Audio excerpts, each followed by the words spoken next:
microphone over here. Welcome to another podcast. Glad y'all tuned in again. Today I have a special guest with me, Micki Henry. All right. Well, matter of fact, won't you go ahead and introduce yourself and kind of tell us a little bit about what you do. Okay. Which camera do I look into? Oh, you ain't got to look at Okay. no camera specifically. they all in different places, so Yeah. I'm gonna be switching them as we go. So yeah. Okay. My name is Shaquita Henry. Micki is a nickname, a secondary nickname for my middle name, Michelle. I am 40 years old. I have two kids, a 12th grader and a 7th grader. And my role in my position in my career, I'm a substance abuse counselor intern. But I've been counseling for now over 4 years in substance abuse counseling with adults. And I've also got a little background with working with the youth as well. So it's pretty much, I love helping the community. And I work now currently at Community Health Corps. That's my role. Substance abuse. Now, a substance abuse counselor. Now, these are some very important. These are some very important things to go over. Now, substance. That means more or less like alcohol or drugs, right? Stuff like that. Correct. Any type of substance use involving alcohol, drug use. If drugs is misused in a way that is harmful and unhealthy to the person and then brings conflict to them, then that is considered substance use, especially when it's a prescription drug. If you have a prescription drug and it's misused in the wrong way and it's not prescribed to you, that is considered also illegal in substance use, misuse of substance use. On substance abuse, what would you say the percentage is? It fluctuates every year.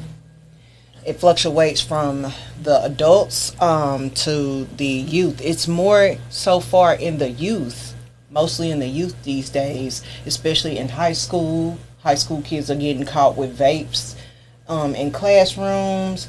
My daughter specifically prescribed to me the other day, kids are getting caught at school with a vape called Dab, which also contains substances in it with K2, which is marijuana, substances and stuff like that in the vapes that are misused in the classroom in the wrong way. Substance abuse is a thing that's been going on for some decades now. Yes.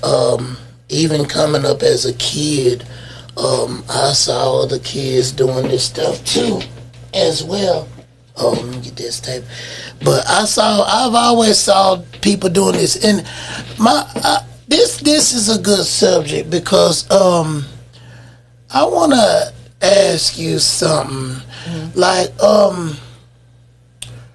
Why do you think substance abuse is such a big issue in society?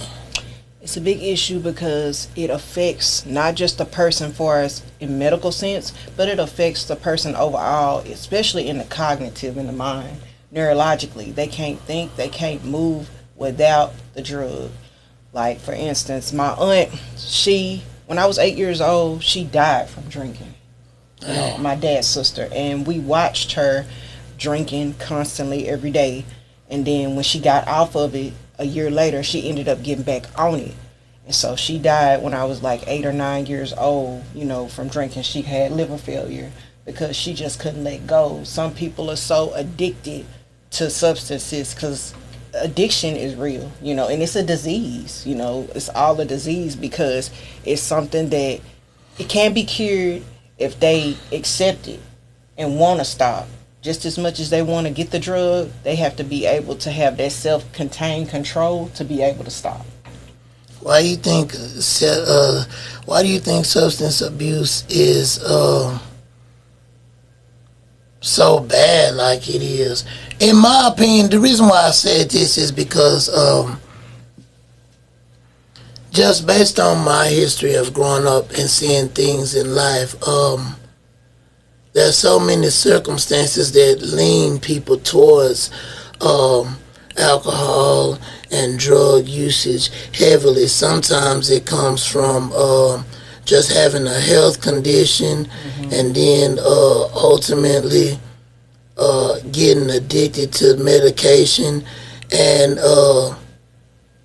one of the biggest things I see just from looking throughout life and experience is that poverty, situation and circumstances, struggling, like looking, not having the financial means, not being able to take care of things that you want to have, like not, you know what I mean, your circumstances being hard. A lot of times those are situations that I've seen that lead people to drinking and abusing drugs and anything and things like that. And then even and those tokens right there, they have a passageway to lead to violence. Correct. You see what I'm saying? Because based on what I've seen, after abusing substances so long, like it don't work. Like people come back to the reality and realize, like, oh dang, this didn't fix the problem. So it just builds on, and then people become aggressive, and violence occurs. And I mean, so it's a part of euphoric effects. A lot of people use substances because of the feeling. You know, they want that feeling, you know, that dopamine is what they call it.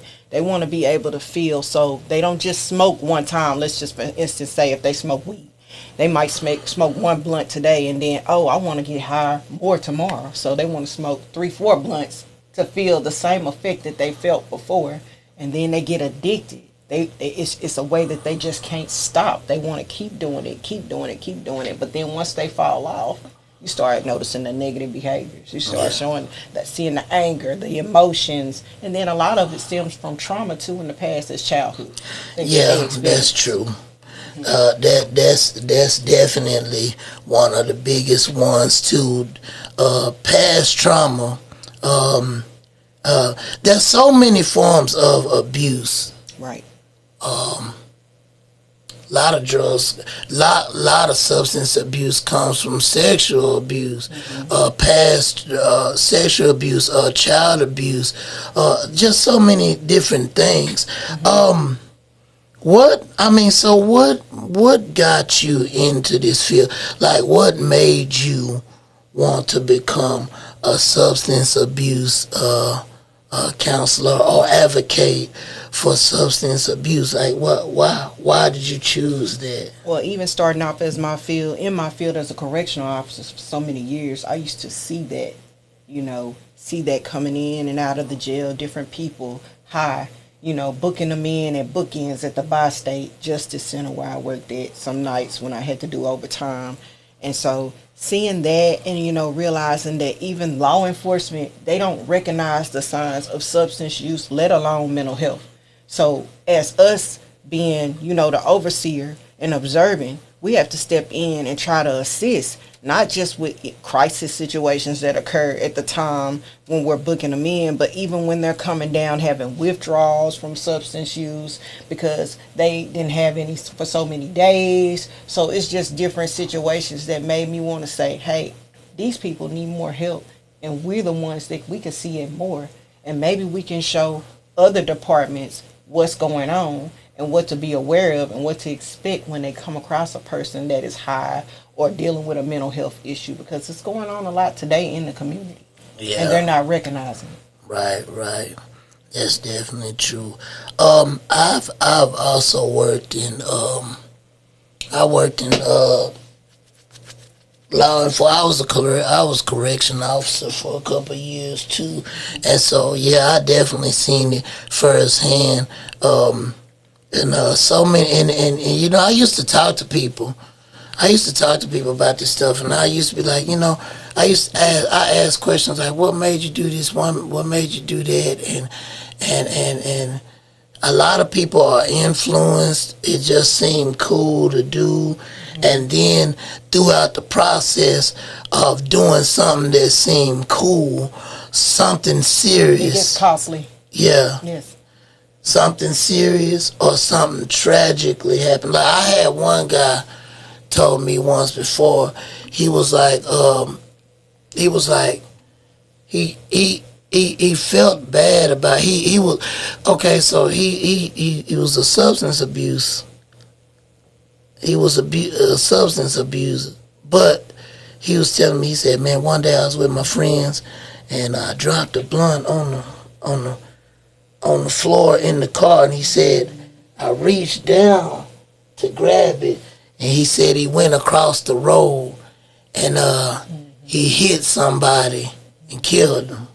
Just like that. You know what I'm saying? But he lived, and I remember every day, every other day, he just would. I think it's something. I think he did get hurt, and it messed something up mentally with him. But he would tell me that every other day, and he would almost have tears in his eyes when he tell me. And I was thinking, man, the effects of the substance abuse and how it affects others. That was one of the biggest things I've always looked at. Like, man, which is one of the reasons why. And it's tough.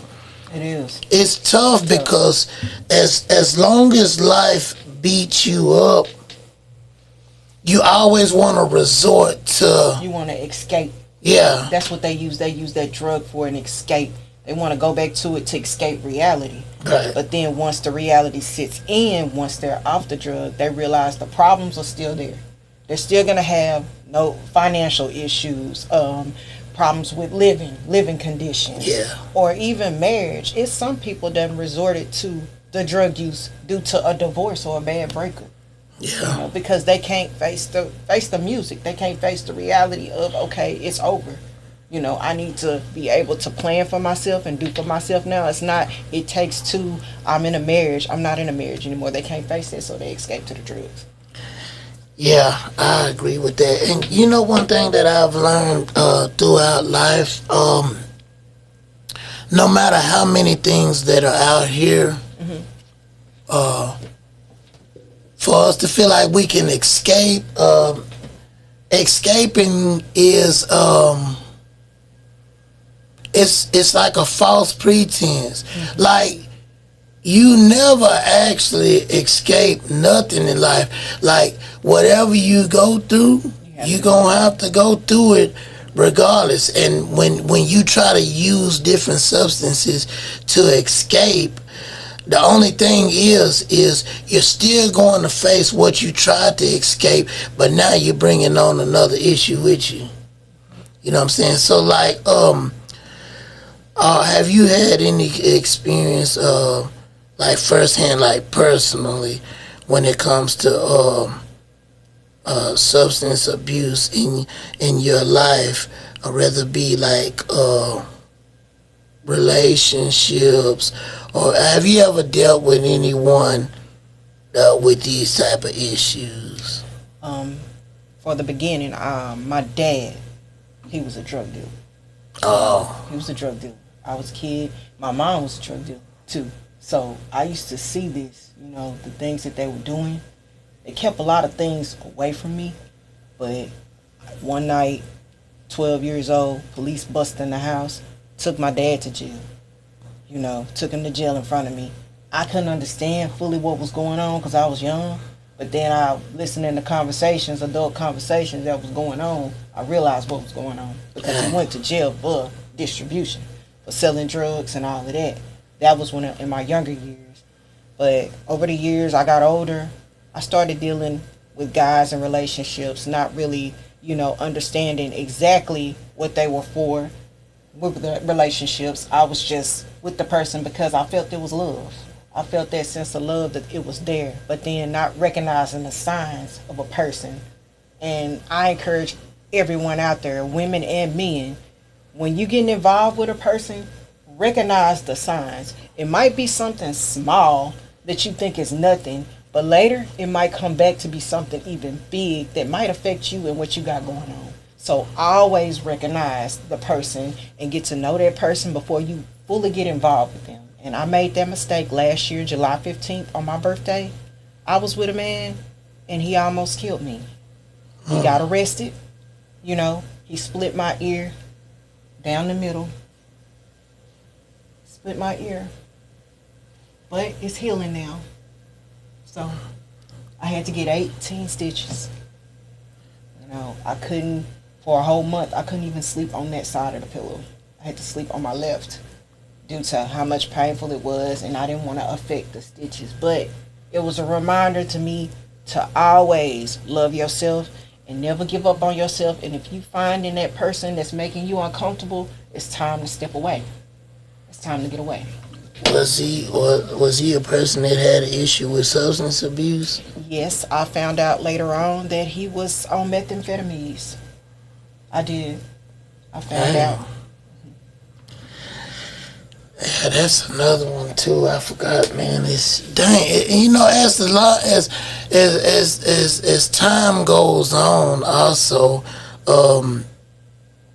as time go on, also, man, it seems like there's more and more drugs, and more substances coming out, like that, like you said, K2. Meth and opioids, Fentanyl. Yeah, fentanyl, and it's just more things that are being added, and a lot of that fentanyl it's been killing a lot of people just straight flat out. And what they're doing is they're lacing it with other drugs. They're either putting it inside of cannabis, marijuana, or in other substances, as far as, like we said, with the vapes. They're breaking it down and molding them back together and making fake opioids out of them. And so these kids, I read an article just about a year ago about a 15-year-old kid, and I think in Massachusetts, he died from a fentanyl overdose, and he thought it was just regular Xanax. Taking too many, but he didn't realize it was fentanyl. Dang. That's what the autopsy report read. Dang. So, what, like, I know you were saying, so let's talk a little bit about, what you plan, what your plans are on, the substance abuse, because, I heard you saying some stuff earlier, so, what are you looking to do forward when it comes to, like, helping the people and stuff like that? Well, my encouragement, I will be receiving my full-term license this year in substance abuse counseling, and I plan on in another year opening up my own practice to where I can be able to work with those in the community that suffer from substance use, and even the youth as well, because it's big with the kids today.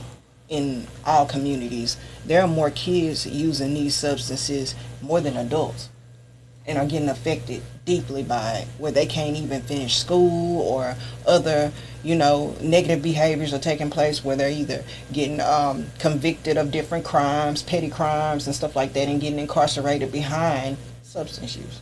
Yeah. So you figure you're gonna open your own? I'm gonna open my own practice. Okay. That's good. That's really good to know.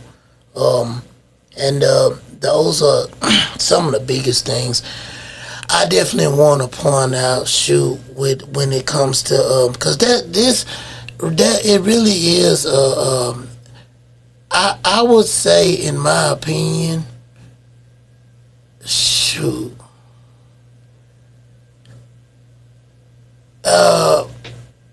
I was gonna say 1 in 3, but man, probably about 2 in 3 families, somebody dealing with substance abuse. Almost every family. I think out of 1 or 2%, or maybe even more greater, in each family in America, somebody is affected by substance use. Yeah. And I have a lot of family members that either affected or either selling it. It's it's there. You know, Yeah. it's there. Yeah. So, yeah. And, man, it's just, when it comes to that, what do you feel like are some of the first steps of, taking the steps from, overcoming substance abuse? First is acceptance. You got to be able to accept the fact that you are going through these phases of drug use. I think that's the biggest thing. Like, I see clients all the time, and a lot of them don't accept even a certain type of drug they own. Miss Henry, I smoke weed and all this, yada, yada, yada. Weed is not a drug. Weed is a drug. It's how you abuse it. It's how you use it. And what it does to affect you on a daily basis with your functioning. Any drug that you misuse is an effect. Yeah. Period. Whether it's prescription or non-prescription or illegal street drugs. If you misuse it in the wrong way, it becomes an addiction. There's another drug or a substance abuse that a lot of people look over, but I'm starting to see more of it now. Is where they pour the codeine in. It's called lean. Yeah, they call it like lean. A street terminology for some of the drugs. It's called lean, where they're taking codeine, cough syrup, and mixing heroin and different other type of substances together with the alcohol in a big old tall cup. You see, like a lot of the rap stars doing it. But Lil Wayne, he gave a testimony on his documentary about how he was addicted to heroin like that. Yeah, so I see a lot of that too. So like I said, it's just so many different things that people are dealing with.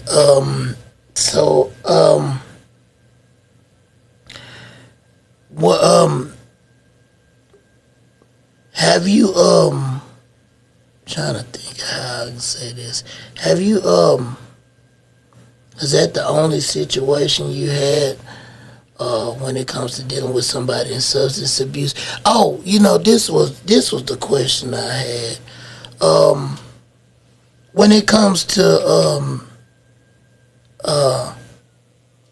the counseling, are you just limited to like the substance part? Because there's a lot of people going through different things, and some of it may have started off resulting from that. Like I know you was talking about people who divorce and stuff like that, and how some of these things lead to that. So yeah, Because it's 5 stages of grief. It's acceptance stage, it's denial, acknowledgement, anger, emotions. So that all plays into a grief stage, especially when they fall into the category of, oh, I just lost my job. It could have been the best job that they had for years, and they never expected that. Once they lose that job, they don't know what they're going to do, because they never even look for another job, because they probably been on their job like 20 plus years. yeah. So once they lost it, what do?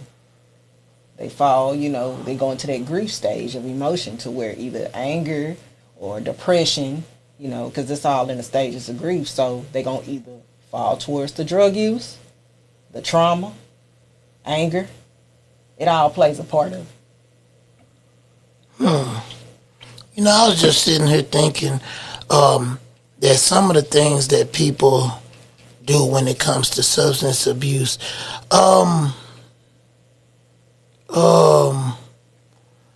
I guess this may not actually be a drug per se, but I know that people jump in and out sometimes of relationships, and they sleep around a lot, and in my opinion, those are somewhat of drug like. Those are negative behaviors. Yeah, you know what I'm saying. And they can be addictive behaviors. Yeah, because definitely. an addiction doesn't always have to fall with substance use. Yeah. You got people that's addicted to feet. I I mean, just like, the simplest, craziest things, but it's just the way how it's abused and misused and how it's unhealthy to a person on a daily basis. Yeah, I guess that's what I was saying. Addiction itself,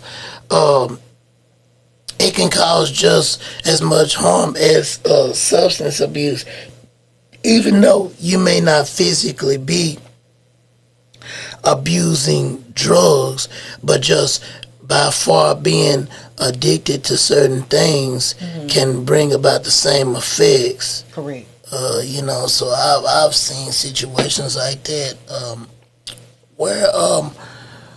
Where can people find you? I am located at Community Health Corps, right there on College Drive at 2435 College Drive. I'm currently working right now for my internship there, and I've exceeded over my 4,000 hours, so I'm at master level. But I will be walking across the stage in Arizona next month for my master's degree in addiction counseling, and I'll be taking my state test licensure for my full license. So I'm located there for right now, if anybody wants requests for services for substance use. Oh, well, that's good to know. That is really good to know. You got any more stories? Like what? I just encourage anybody, if they need help, they're struggling with an addiction, if they need help even with basic counseling, because we also have mental health counselors there in the building, because my scope of practice is substance use. And I have to fall in my scope of practice with substance use. And we have mental health counseling there as well, because mental health is real, and that also ties in with the substance use, because when people are under the influence, they also experience other issues going on with mental illnesses and disorders that can be addressed. It's hard sometimes because I'm gonna tell you the truth about how life go. If especially from the community that I come from, if I say I need some help, then I'm crazy. I don't want people to think I'm crazy, or even though like what I'm saying is, this is how most people think. Most people think that getting mental help means that you're subject to like being insane. So a lot of people refuse to get the help because they don't want the world to look at them like something's wrong with them. So it's really hard for people to come out and say, hey, I need some help. And and then also with the terminology insane and then crazy, like in those brackets, we're not allowed to use those type of words when it comes to mental health when we're talking to the clients, because it's an insult to them. But a lot of people are afraid to get the help because they're afraid, they're ashamed. It's their part of being ashamed, and they shouldn't feel ashamed. And we try to build that rapport with them with motivational interviewing and asking them open-ended questions about how they feel, making them feel comfortable when they come there, so they know that they are allowed to receive the help that they can receive. Yeah. Well, that's definitely good. I would encourage anybody out there that's listening, listen, if you really do need the help, you don't have to, tell everybody, but just if just like she gave the address or some, or 2435 College Drive, Community Health Corps. Yeah. You know where to go. You ain't got to tell nobody. Just know within yourself what to do to start helping yourself. Mm-hmm. You know what I mean? Because sometimes being open about it, a lot of people can judge you being open, and it can force you into a stage where you even become worse. Mm-hmm. You go into those mental illnesses and disorders with depression, anxiety, and you're not alone. Yeah. That's the thing, we have to let everybody know that you're not alone. Everybody goes through something. It's just accepting what you go through and getting the help. Yeah, right, exactly. So I want people to definitely keep that in mind. We bringing awareness to this because this is a big issue that's going on in the community, and it don't matter white, black, purple, whatever. It's happening all over. And if you need the help, don't be afraid to get the help. Right. You know what I'm saying? I'm one thing about it. I'm grateful. I've never really done no drugs. I mean, I've had issues like everybody, but I've never really done no drugs. And you might have had friends that might have used. Yeah, whatever, you know? I had. Man, I've seen people. I've seen people drink so much growing up. It's in their pores, like. And it affects the liver function. Yeah. Because with the cirrhosis of the liver, they Yeah. ended up going to dialysis behind drinks. I've seen people that drink so much that they just naturally smell like alcohol. It's coming through the pores. Yeah. I'm like, golly. Well, yeah. I'm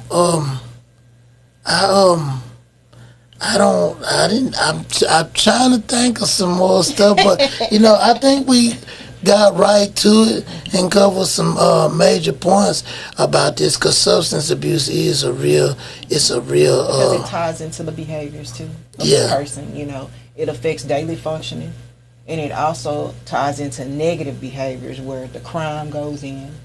Then you have a lot of people that are angry, where it's involving trauma and different situations involving even a partner and family and friends. So I've seen people that were on the drugs, and just as my situation I addressed about my ex, and he got violent. Because if it affects one, it affects us all. Yeah, for sure. Well, y'all definitely look up. Where can they find you on Facebook? Like, are you on Facebook or social media? I am on Facebook. My name is Micki Henry on Facebook. I have my Instagram account, which is Shaquita Henry. My name ShaquetaHenry. Okay. If you want to look me up, look me up. Yeah, definitely look her up. And like we said, we gave you the address, and don't be afraid to reach out if you need some help. Because everybody goes through something. Yeah, that's right. And don't be ashamed if you do. Like I said, you don't have to tell nobody. Just know within yourself what to do. Right. All right. Well, I definitely appreciate you stopping by and enlightening us on the importance of substance use and yes. how it affects the community and other people. Right, and how to get the help and the step process of getting you better, both physically and mentally. Correct. All right.